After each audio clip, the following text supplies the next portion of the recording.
Il a coûté 50 millions d'euros, cofinancé par la France et le Brésil. Mais 4 ans après sa livraison, le pont de l'Oyapock n'est toujours pas en service. Des postes de contrôle aux frontières sont déjà installés du côté français. Mais sur l'autre rive, la route qui devait relier le pont au reste du Brésil est impraticable.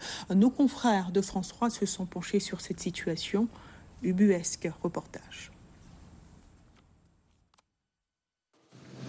Des centaines de kilomètres de forêt amazonienne traversée par l'Oyapock, un fleuve entre la Guyane française et le Brésil.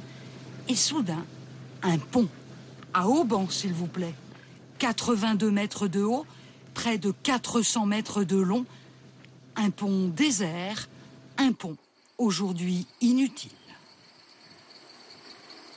Le pont de l'Oyapock, il est très beau, mais c'est dommage qu'il ne serve à rien. Ils ont fait un beau truc là-dessus, qu'ils allaient ouvrir le pont pour ceci, pour cela, et c'est resté là, et voilà. Le pont sur l'Oyapock, c'est une idée qui date de 1997, quand Jacques Chirac et le président Cardoso décident de célébrer l'amitié franco-brésilienne. Le projet traîne, il est relancé en 2008 par Nicolas Sarkozy et Lula.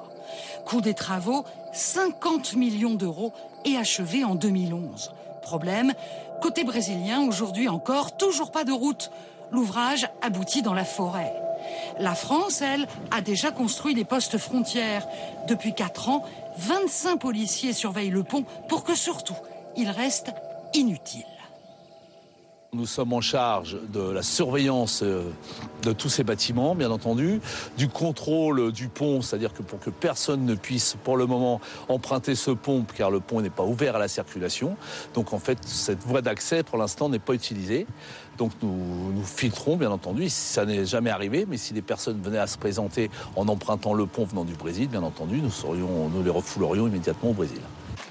En attendant, Guyanais et Brésiliens continuent à traverser le fleuve en pirogue, sans passeport, sans formalité douanière.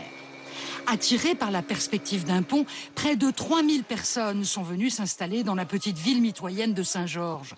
Le nombre d'habitants a donc doublé et le maire ne décolère pas. C'est lui seul qui doit en gérer les conséquences. Lorsqu'il y a un apport de population, il faut construire plus d'ouvrages publics, notamment des écoles, pour pouvoir justement permettre aux enfants d'être scolarisés. Et là, nous avons pris un retard énorme parce que les fonds n'ont pas suivi. La commune a été obligée de faire un emprunt pour construire une école et s'endetter. Aucune étude n'atteste de l'intérêt économique des échanges entre cette région du Brésil et ce département français. À la suite d'un appel d'offres international, c'est une entreprise brésilienne qui a réalisé la totalité des travaux. Pas un emploi pour les Français. Des travaux qu'il faudra certainement reprendre si le pont ouvre un jour. Sous les tropiques, avec un taux d'humidité de 90% dans l'air, l'ouvrage se détériore chaque semaine un peu plus.